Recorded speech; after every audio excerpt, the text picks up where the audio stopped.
지나온 날들을 떠올리면 누구나 한두 가지 후회가 있습니다. 그때 왜 그렇게 말했을까? 조금만 더 용기를 냈더라면, 조금만 더 참았더라면, 그런 생각이 문득 찾아옵니다. 공자는 말했습니다. 지나간 일은 돌이킬 수 없다. 그 말은 냉정한 단절이 아니라 이미 지나간 일에 매달리지 말고 지금의 삶을 바로 세우라는 뜻이었습니다. 마르쿠스 아우렐리우스도 현재의 순간을 붙잡으라고 했습니다. 그는 말했지요. 지금 이 순간이 내 인생이다. 두 사람의 시대는 다르지만 그들의 깨달음은 하나였습니다. 인생은 언제나 지금에 있습니다. 우리는 늘 두 세계를 오갑니다. 하나는 이미 지나간 과거, 또 하나는 아직 오지 않은 미래입니다. 하지만 진짜 삶은 과거도 미래도 아닌 바로 이 현재의 한가운데에 있습니다. 그런데 사람은 이상하게도 현재보다 지나간 일에 더 많은 시간을 쏟아붓습니다. 누군가를 원망하고 그때의 나를 탓하고 끝난 일을 다시 곱씹습니다. 그러나 공자는 말했습니다. 군자는 지나간 일을 후회하지 않는다. 이 말은 무정한 태도가 아니라 깨달음의 태도입니다. 지나간 일을 통해 배우되 거기에 머물지 말라는 뜻이지요. 로마의 황제이자 철학자였던 마르쿠스 아우렐리우스도 자신에게 이렇게 썼습니다. 내가 잃은 것은 과거의 시간뿐이다. 지금 이 순간을 낭비하지 말라. 그는 전쟁의 혼란 속에서도 마음을 다스리는 법을 배웠습니다. 그의 일기 명상록에는 이런 구절이 있습니다. 인생의 모든 일은 마치 강물처럼 흘러간다. 잠시 스치고 다시는 오지 않는다. 그래서 그는 매일 새벽 자신에게 물었다고 합니다. 오늘 나는 나답게 살았는가? 우리도 그 질문 앞에 서 있습니다. 이제는 더 이상 젊지 않지만 아직 살아있는 이 시간 속에서 무엇을 후회 없이 남길 수 있을까요? 어느 노학자가 말했습니다. 삶의 마지막에 후회하는 것은 실패한 일이 아니라 하지 않은 일이다. 두려움 때문에 미루고 체면 때문에 참았던 일들, 그것들이 우리 마음속에 가장 깊은 흔적을 남깁니다. 공자는 젊은 제자들에게 말했습니다. 배우고 때로 익히면 또한 즐겁지 아니한가. 이 말은 배움만이 아니라 지금의 삶을 새롭게 바라보는 법을 잊지 말라는 가르침이었습니다. 반대로 서양 철학자 세네카는 삶은 길지 않다. 다만 우리가 그것을 낭비할 뿐이다. 라고 했습니다. 우리가 시간을 흘려보내는 동안 인생은 조용히 사라집니다. 그렇다면 후회 없는 삶이란 결국 시간을 대하는 태도입니다. 과거를 정리하고 미래를 기다리는 사이 지금이라는 보석 같은 순간을 어떻게 쓰느냐가 우리의 품격을 결정합니다. 공자는 제자 안현에게 물었습니다. 그대는 어떻게 살아가고 싶은가? 안현은 대답했습니다. 화를 내지 않고 남을 원망하지 않으며 살고 싶습니다. 공자는 고개를 끄덕였습니다. 그것이 바로 덕의 완성이라 하셨지요. 마르쿠스 아우렐리우스는 비슷한 말을 남겼습니다. 남이 어떻게 사는지는 중요하지 않다. 내가 어떤 마음으로 사는지가 진정한 문제다. 결국 두 철학자가 말한 것은 똑같은 진리입니다. 인생의 중심은 언제나 내 마음에 있습니다. 많은 사람이 나이를 들수록 더 일찍 알았더라면 하고 말합니다. 하지만 늦게 깨닫는 것도 삶의 일부입니다. 철학자 에픽테토스는 말했습니다. 늦게 깨닫는 것도 배움이다. 오늘의 깨달음이 있다면 그것은 여전히 살아있다는 증거입니다. 우리는 매일 조금씩 잃습니다. 젊음도, 체력도, 기회도. 그러나 잃는다는 건 곧 채워나간다는 뜻이기도 합니다. 공자는 이렇게 말했습니다. 사람은 배워서 자신을 새롭게 한다. 그 새로움 속에서 우리는 어제의 후회를 녹여냅니다. 노년의 철학자 아우렐리우스는 이런 구절로 하루를 시작했습니다. 오늘은 나에게 주어진 선물이다. 그는 황제였지만 그의 글에는 군주의 냉정함보다 한 인간의 겸허함이 담겨 있습니다. 모든 것은 덧없다. 그러니 지금을 사랑하라. 이 말은 불교의 가르침, 찰나의 마음을 붙잡지 말라와도 닮았습니다. 삶의 본질은 흐름입니다.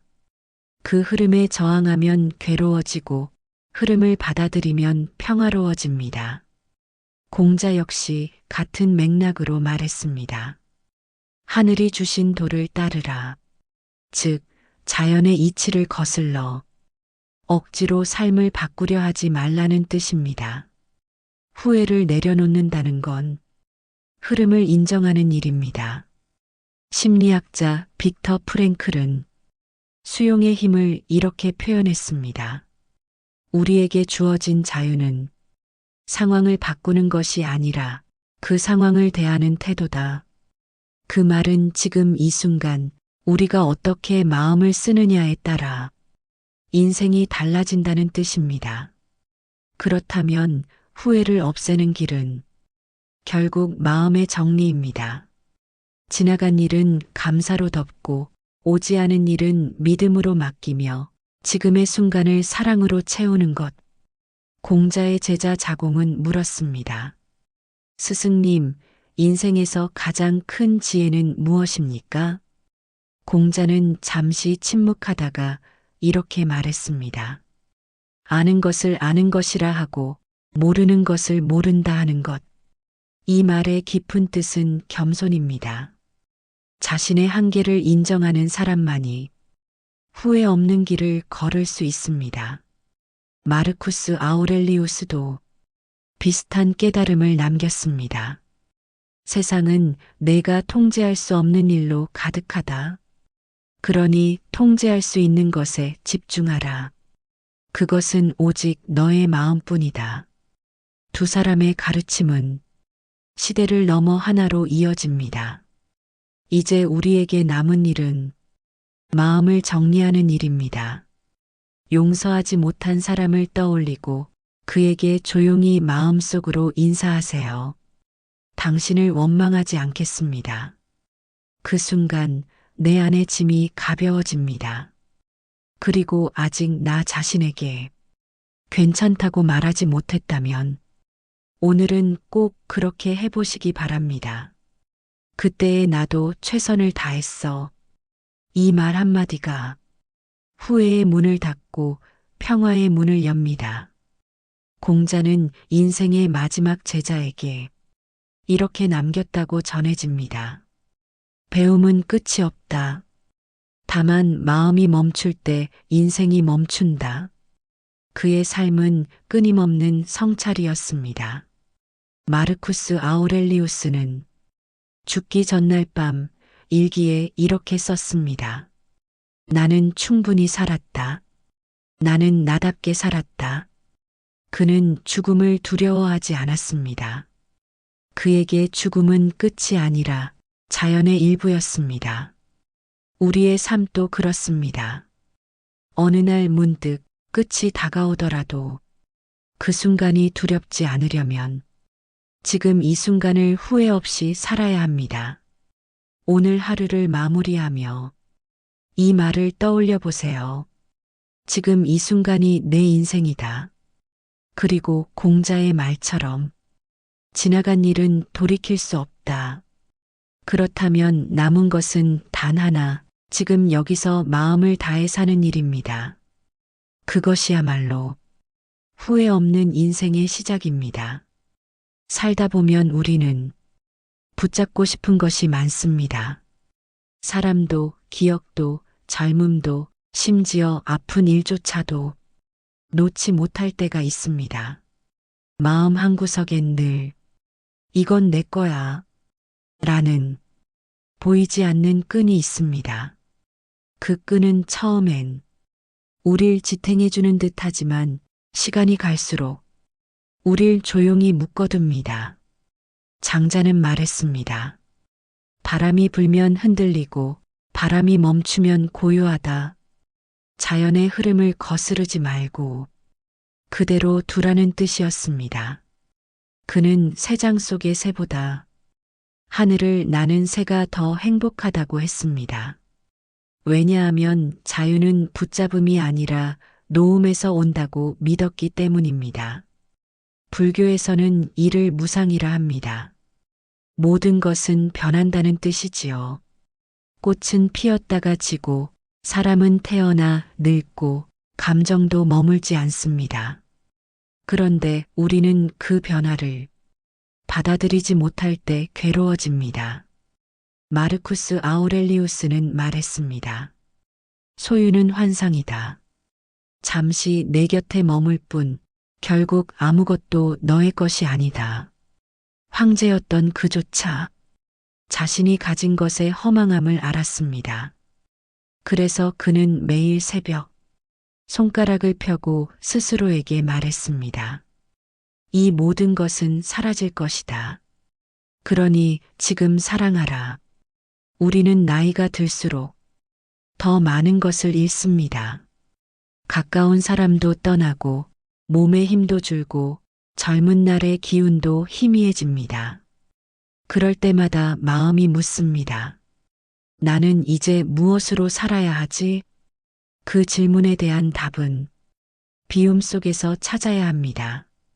채우려 하면 끝이 없지만 비우면 다시 여백이 생깁니다. 그 여백 속에서 새로운 평화가 자랍니다. 어느 노승이 제자에게 물었습니다. 마음이 괴로울 때 무엇을 하겠느냐? 제자가 말했습니다. 생각을 멈추겠습니다.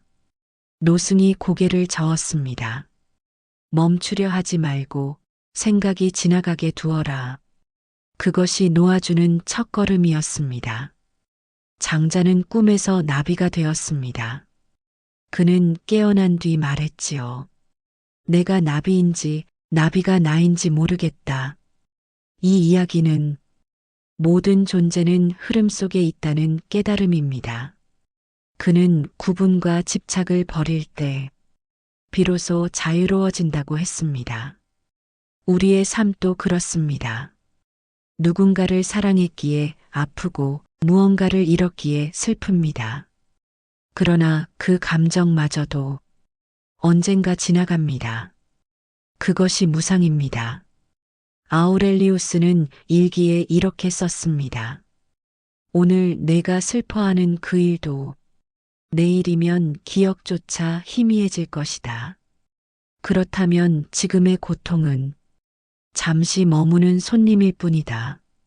그는 슬픔조차 자연의 일부로 받아들였습니다. 우리가 놓지 못하는 건 사실 사람이 아니라 그와 함께했던 감정의 따뜻함입니다. 그 온기를 다시 느끼고 싶어서 계속 마음을 붙잡는 것이지요. 하지만 공허함을 메우려는 손끝에 자꾸 상처가 남습니다. 그럴 때 이렇게 속삭여 보세요. 이젠 괜찮아. 그 시절에 나는 충분히 사랑했어.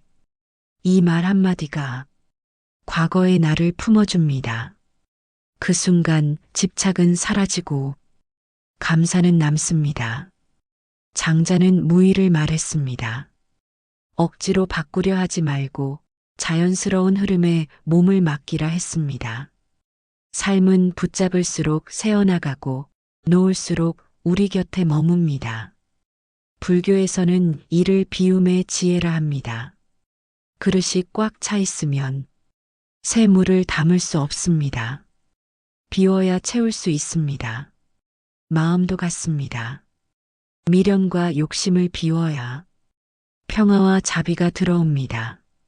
어느 스님이 나무를 가리키며 말했습니다. 이 나무는 봄에는 잎이 나고 가을에는 잎이 진다. 그것이 괴로울까? 아니지요.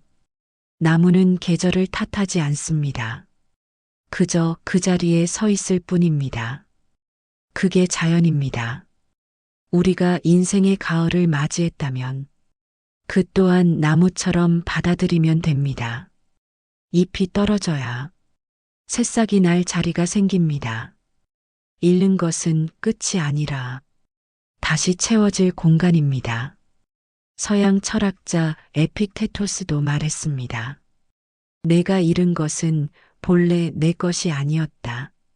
그는 노예 출신이었지만 자유로운 영혼으로 살았습니다.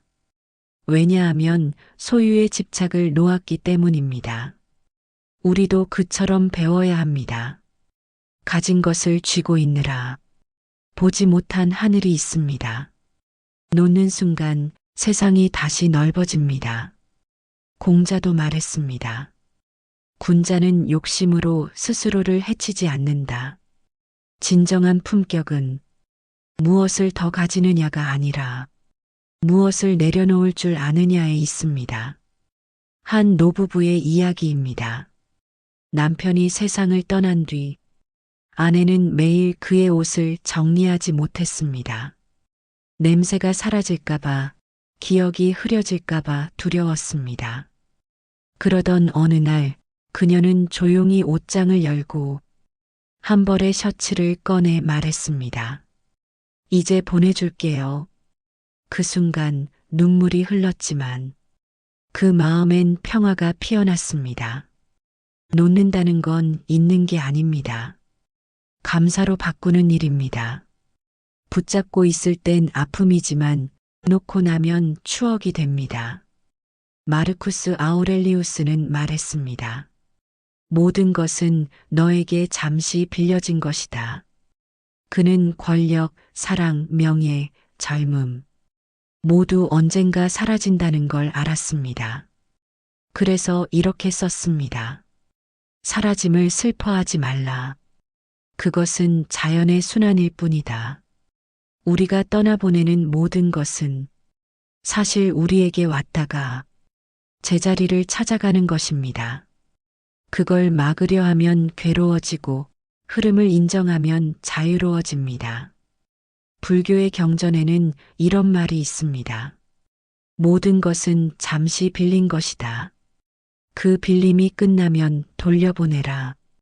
그 말이 얼마나 단순하면서도 깊은 위로가 되는지요. 놓는다는 건 결국 인정하는 일입니다. 그래, 이건 이제 내 것이 아니구나. 이 한마디가 우리를 성숙하게 합니다. 그 인정 속에서 새로운 시작이 피어납니다. 삶이란 끊임없이 채우고 비우는 과정입니다. 어제의 웃음을 버려야 오늘의 미소가 들어오고 지난 인연을 놓아야 새로운 관계가 들어옵니다. 에픽테토스는 말했습니다.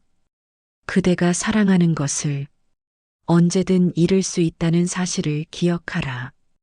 그러면 그것을 더 깊이 사랑하게 될 것이다. 그의 말처럼 놓을 수 있음을 아는 사람만이 진짜로 사랑할 수 있습니다. 이제 우리는 인생의 후반부에 서 있습니다. 많은 것을 잃었지만 그만큼 많은 것을 깨달았습니다. 이제는 움켜쥐는 손보다 펴는 손이 어울리는 시기입니다. 장자는 이렇게 말했습니다. 큰 바다는 온갖 강물을 받아들이되 결코 넘치지 않는다. 마음이 바다처럼 넓으면 무엇이 와도 괜찮습니다. 무엇이 떠나도 괜찮습니다. 오늘 하루의 끝에서 잠시 눈을 감고 이렇게 말해보세요. 내가 붙잡던 것들을 이제는 놓아보려 합니다. 그 순간 마음이 가벼워질 것입니다. 놓아주는 용기, 그것은 포기가 아니라 지혜입니다. 세상의 모든 이별은 새로운 만남을 위한 예고이니까요. 무엇을 잃었다고 슬퍼하지 마세요. 그 빈자리에 평화가 들어옵니다. 공자는 말했습니다. 마음이 고요하면 세상도 고요하다. 아우렐리우스는 말했습니다. 내 마음이 평화롭다면 세상의 소란은 너를 해치지 못한다. 오늘 이 말을 가슴에 담아보세요. 삶은 붙잡는 것이 아니라 흐르는 것입니다. 그리고 그 흐름에 몸을 맡길 때 비로소 우리는 자유로워집니다. 세상이 흔들릴 때마다 마음이 함께 흔들리는 건 당연한 일처럼 느껴집니다. 그러나 진정한 평온은 세상이 고요할 때 오는 것이 아니라 세상이 요동칠 때 마음을 지킬 수 있을 때 생깁니다. 공자는 말했습니다. 군자는 근본에 힘쓴다. 그 근본이란 바로 마음의 중심, 흔들리지 않는 내면의 뿌리입니다. 아무리 바람이 거세도 뿌리가 깊은 나무는 쓰러지지 않습니다. 우리의 마음도 같습니다.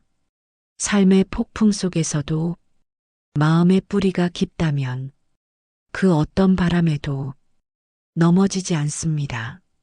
스토아 철학자 에픽테토스는 말했습니다. 너를 괴롭히는 것은 사건이 아니라 그 사건을 바라보는 너의 생각이다. 세상을 바꾸기보다 내 시선을 바꾸라는 뜻이지요. 세상은 내 뜻대로 움직이지 않습니다. 사람도, 날씨도, 세상의 소식도 내가 통제할 수 없습니다. 하지만 내 마음의 반응은 언제나 내 손안에 있습니다. 그것이 감정의 자율성입니다. 마르쿠스 아우렐리우스는 전쟁터에서도 일기에 이렇게 썼습니다. 오늘 나는 분노의 파도 앞에서 내 마음이 요동치는 것을 보았다. 그러나 나는 그 파도에 빠지지 않기로 했다. 그는 황제였지만 세상보다 먼저 자신을 다스린 사람입니다.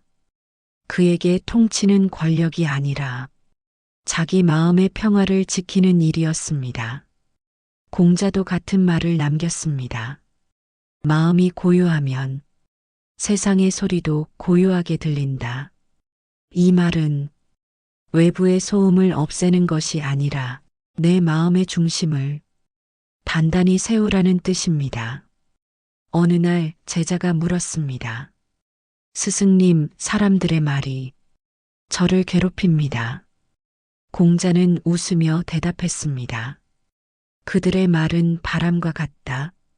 너의 마음이 흔들릴 때만 그 바람이 널 무너뜨린다. 이것이 바로 중용의 길입니다. 중용이란 극단으로 치우치지 않는 삶입니다. 기쁘다고 들뜨지 않고 슬프다고 무너지지 않는 마음. 기쁨도 슬픔도 하나의 물결처럼 흘려보내는 마음입니다. 에픽테토스는 말했습니다. 내가 통제할 수 있는 것은 너의 의지뿐이다. 세상은 내 손밖에 있지만 의지는 언제나 내 안에 있습니다. 그 의지가 흔들리지 않으면 삶의 풍파도 이겨낼 수 있습니다. 우리는 나이를 먹으며 많은 것을 잃습니다. 젊음, 건강, 일터, 관계. 그러나 잃는 만큼 배워야 할 것이 있습니다. 그것은 바로 마음을 다스리는 기술입니다. 마음의 평온은 누가 대신 만들어주지 않습니다. 그것은 연습으로만 얻어집니다. 매일 조금씩 조용히 자신을 바라보는 일, 그것이 평온의 첫걸음입니다. 한 철학자가 이런 말을 남겼습니다. 고요함이란 소리가 없는 것이 아니라 혼돈 속에서도 중심을 잃지 않는 것이다. 삶이 소란스러울수록 그 중심을 세워야 합니다. 공자는 중용을 삶의 가장 큰 덕이라 했습니다. 그는 제자들에게 말했습니다. 한쪽으로 기울면 넘어진다. 그러니 마음의 저울을 고르게 하라. 분노와 불안, 기쁨과 슬픔이 오갈 때마다 그 저울을 다시 세우는 것이 중용의 수련입니다. 스토아 철학에서도 같은 말이 있습니다. 감정은 파도다. 그 파도를 없애려 하지 말고 그 위를 헤엄치는 법을 배워라. 우리가 분노를 억누르려 할수록 그 분노는 깊이 숨습니다. 하지만 그것을 관찰하고 놓아보낼 줄 알면 마음은 다시 고요해집니다. 어느 수도승은 아침마다 자신의 마음을 들여다보았습니다. 그리고 매일 같은 문장을 적었습니다. 오늘도 흔들렸으나 다시 중심으로 돌아왔다. 그것이 평온의 일기였습니다. 우리의 삶도 그렇습니다. 완벽히 흔들리지 않는 날은 없습니다. 다만 흔들릴 때마다 다시 돌아올 자리를 아는 것, 그것이 평온의 기술입니다. 마르쿠스 아우렐리우스는 말했습니다. 내 안에 고요한 항구가 있다. 그곳으로 돌아가라. 그는 세상과 싸우는 대신 자신의 내면으로 돌아갔습니다. 그곳에서 그는 세상이 줄 수 없는 평화를 얻었습니다. 공자는 늘 도를 강조했습니다. 그 도란 거창한 것이 아니라 마음을 바르게 세우는 일입니다. 남의 말에 흔들리지 않고 세상의 소식에 휘둘리지 않는 것. 그것이 도의 길이었습니다. 우리는 뉴스를 보고 불안해지고 사람의 말 한마디에 상처받습니다. 그러나 그때마다 물어야 합니다. 이 불안은 내 것인가? 아니면 세상이 만든 것인가? 그 질문 하나가 마음을 구분 짓는 경계가 됩니다. 에픽테토스는 이렇게 말했습니다. 누군가 너를 모욕하거든. 그 말은 그의 것이지 너의 것이 아니다. 받아들이지 않으면 그 모욕은 너에게 닿지 않는다. 얼마나 단순하고 얼마나 자유로운 말입니까? 마음의 평온은 지식이 아니라 태도에서 옵니다. 세상을 바꾸려 애쓰기보다 내 반응을 바꾸는 연습을 하는 것, 그것이 진정한 수양입니다. 세상은 언제나 변하고 사람은 예측할 수 없지만 마음의 중심을 잃지 않으면 그 어떤 상황도 두렵지 않습니다. 심리학자 빅터 프랭클은 수용의 힘을 이렇게 설명했습니다. 자극과 반응 사이에는 선택의 공간이 있다. 그 공간에서 인간의 자유가 시작된다. 그 공간이 바로 평온의 자리입니다. 삶은 끊임없이 우리를 시험합니다. 예기치 못한 일, 사랑하는 사람의 변화, 건강의 약화, 외로움. 그러나 그 모든 순간마다 우리 안의 중심은 묻습니다. 지금 나는 어떻게 반응할 것인가? 그 물음에 답할 때마다 마음은 조금씩 단단해집니다. 그 단단함은 세상을 이기는 힘이 아니라 세상과 조화를 이루는 힘입니다. 공자는 말했습니다. 하늘의 이치는 변하지 않지만 사람의 마음은 자주 변한다. 그러니 하늘의 마음을 본받아라. 이 말은 자연처럼 넉넉한 마음을 가지라는 뜻입니다. 자연은 서두르지 않습니다. 해는 제때 뜨고 달은 제때 집니다. 그 어떤 조급함도 없습니다. 그런데 우리는 늘 조급하게 마음을 흔듭니다. 평온한 사람은 결과보다 과정을 봅니다. 내일을 걱정하기보다 오늘을 충실히 살아냅니다. 그 하루가 쌓여 고요한 인생을 만듭니다. 마르쿠스 아우렐리우스는 썼습니다. 내가 가진 평온을 남의 말에 맡기지 마라. 내 마음의 열쇠를 타인에게 주지 마라. 그의 말은 관계 속의 독립을 가르칩니다. 공자는 말했습니다.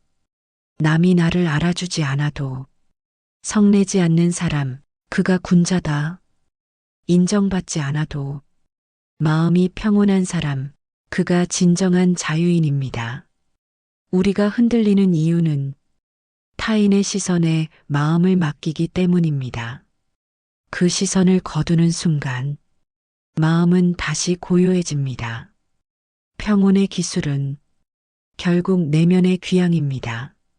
세상으로 나아가던 마음이 다시 자신에게로 돌아오는 길, 그 길의 끝에서 우리는 묻습니다. 나는 지금 내 마음의 주인인가? 그 물음 앞에서 잠시 숨을 고르고 내 안의 고요를 느껴보세요. 소리 없는 평화가 당신 안에서 자라고 있을 것입니다. 오늘 하루가 시끄러웠다면 이제 마음의 창문을 닫고 조용히 속삭여 보세요. 나는 괜찮다. 세상은 변해도 내 마음은 잔잔하다. 그 한마디가 당신의 밤을 평화롭게 만들 것입니다.